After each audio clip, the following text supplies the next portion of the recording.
Today we're going to be doing a beer tasting. Now this particular beer was made with my no-chill method.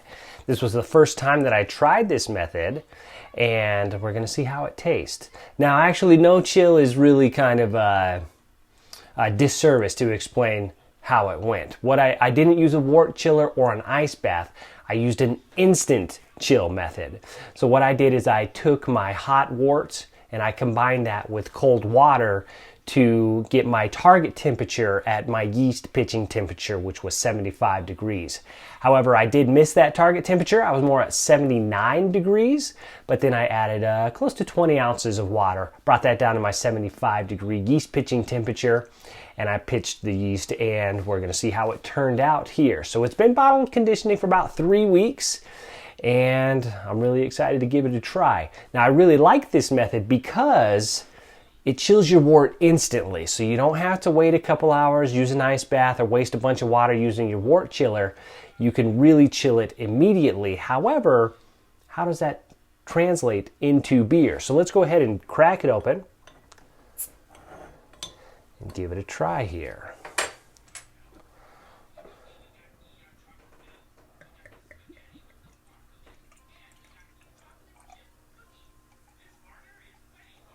Got a nice color, some decent carbonation there, and we can give it a whirl here.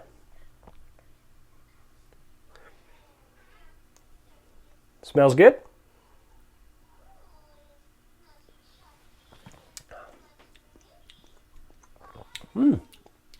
Yeah, it's a good ale.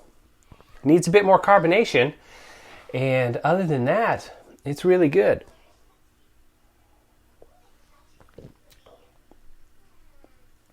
I'm not tasting any off flavors.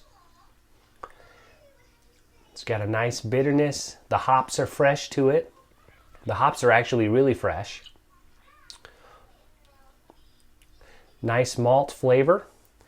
It's a great homebrew. The clarity, it's pretty clear as far as no floaties.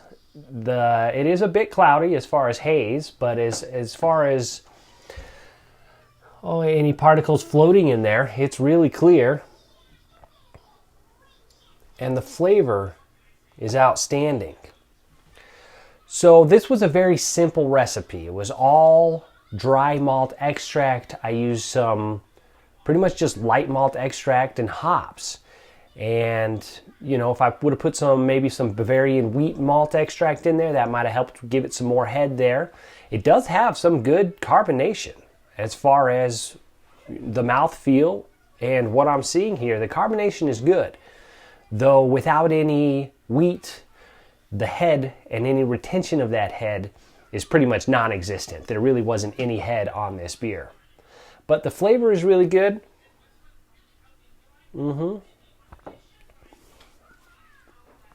I'm very happy with that beer.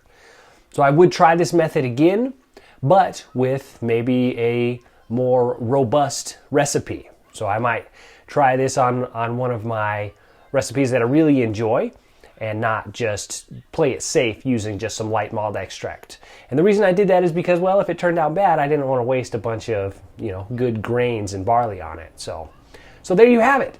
It turned out really well. Again, if you want to see my instant chill method, I will post a link to that in the description of this video. And basically what it boils down to is a ratio. For every 1 part of hot wort, I have 4 1/3 part of cold water. Combining those at the end reached my target temperature. Now, there is some discrepancy depending on where you are as far as altitude. Water boils at a higher temperature at a lower altitude. Here I am in high altitude, it's about 200 degrees, but closer to sea level, water boils at 212 degrees. But I do have a formula for you if you're interested in figuring out where you are based on altitude, how you can calculate it. But if you just want to play with the method, the basic ratio is 1 to 4 1/3. 1 part hot to 4 1/3 part cold. So there you have it. I'd be happy to give this one a try again. So if you're interested in following that, please subscribe to the channel. And At this time, you can go to the description and find the longer video I did on how that instant chill method works. My name is Drew Smith.